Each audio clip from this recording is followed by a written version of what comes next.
don't understand what you're talking about. Hey, what's that up there? What's that? Wrestling has had its share of mysteries, whether it's behind-the-scenes activities between wrestlers or puzzling situations in the industry itself. Join us now as Wrestlelamia looks at the unsolved mystery of who was behind GTV.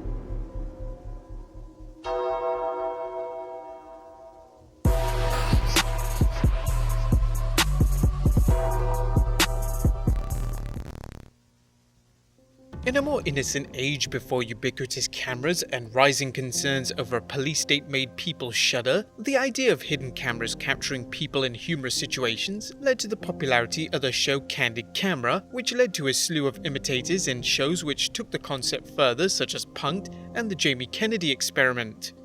In 1999, the WWF decided to try its hand at its own version of the hidden camera concept, not only for laughs, but to further WWF storylines. Fans often complain about how cameras seem to be everywhere in the WWE, leading to awkward plot holes where fans see wrestlers' various activities going on, such as superstars plotting sneak attacks and other fiendish activities, but the affected parties never being privy to them when all they have to do is tune into the television and get the scoop. These complaints are justified, as said presence of camera hurt the fans' suspension of disbelief for wrestling.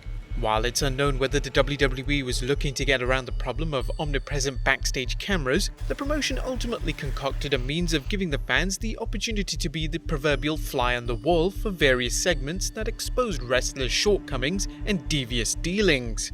In early 1999, wrestling fans began seeing segments with a GTV title that revealed hidden camera footage of WWF superstars.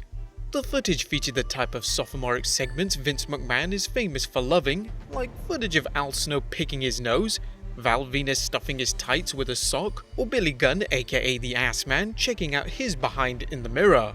The beauty of GTV was that wrestlers never knew when or where the camera might show up, and the footage was always aired to maximize its effect, whether it was to embarrass wrestlers or cause controversy.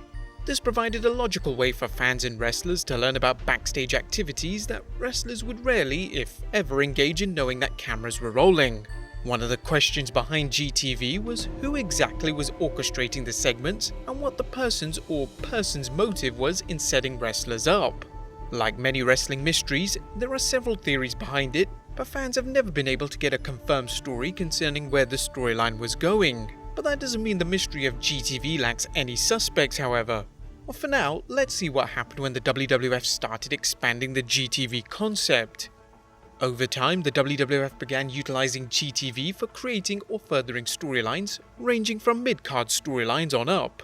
For example, when wrestler Chaz was falsely accused of beating up his storyline girlfriend Mariana, GTV eventually exonerated Chaz thanks to an assist by his headbanger partner Mosh after Mariana was shown applying makeup and boasting to our friend about setting up Chaz for dumping her.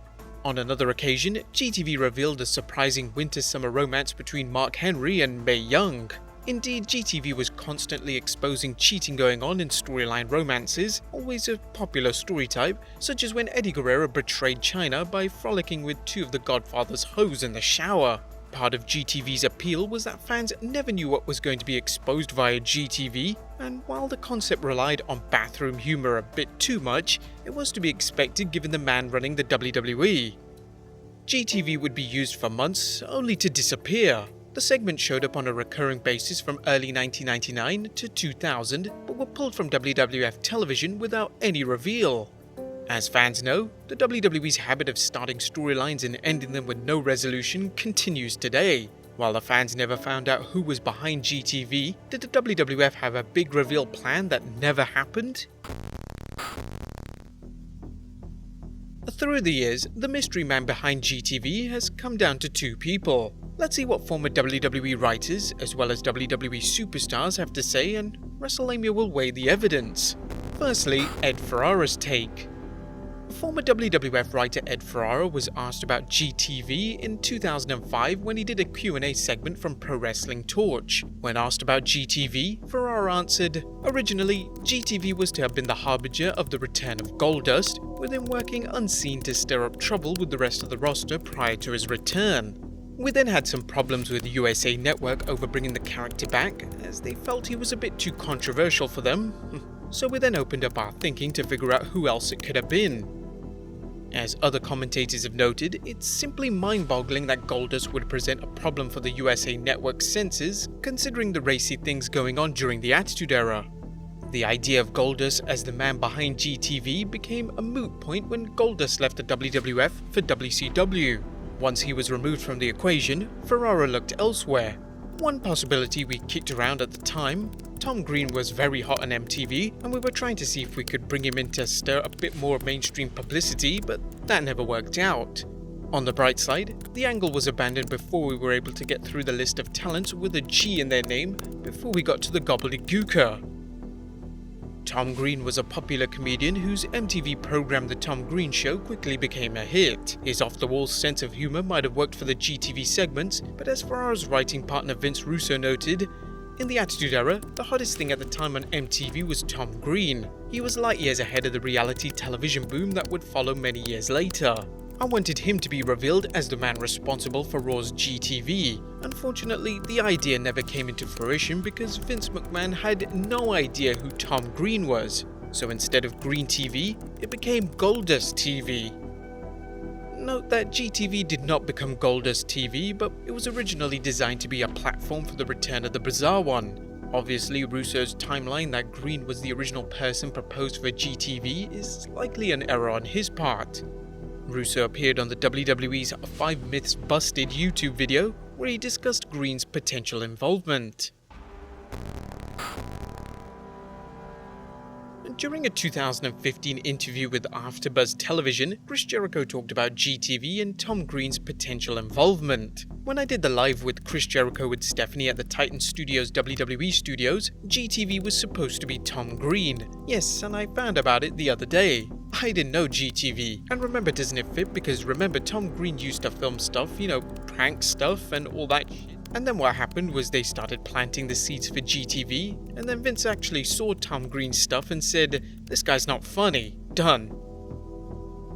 Jericho's remark about McMahon not knowing Green is no surprise considering his limited knowledge, or with a few exceptions, of pop culture. Now, we could do an entire video of times Vince McMahon didn't have a clue who a famous person was, or any knowledge at all about the most popular television programs and films, although we do know Vince likes the History Channel program Vikings, probably because he was around at the time. By all accounts, it seems like the WWF created GTV for the purpose of bringing Goldust back. Goldust's gimmick incorporated aspects of film production, so GTV would conceivably have worked well. How long the GTV segments would have continued is one thing to consider when it comes to the angle.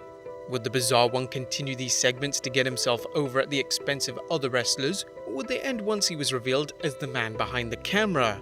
Would GTV become a new part of Goldust's Shattered Dreams production? We'll never know, but Wrestlelamia would love to hear your thoughts and speculations in the comments section down below. The questions about GTV have been muddied with the passage of time, leading to a debate over the storyline's early name. Some fans seem to recall the early editions of the hidden camera segment were going to be called GDTV, short for Goldust TV, but the name was too much of a giveaway, so the WWF shortened things to GTV. However, we've been unable to obtain any video evidence showing the use of GDTV before GTV, so at this point, the name remains anecdotal. While GDTV may have been a proposed name for the segments, it appears that no segments aired with the GDTV name. If you happen to know where footage can be found, be sure to leave your comments down below.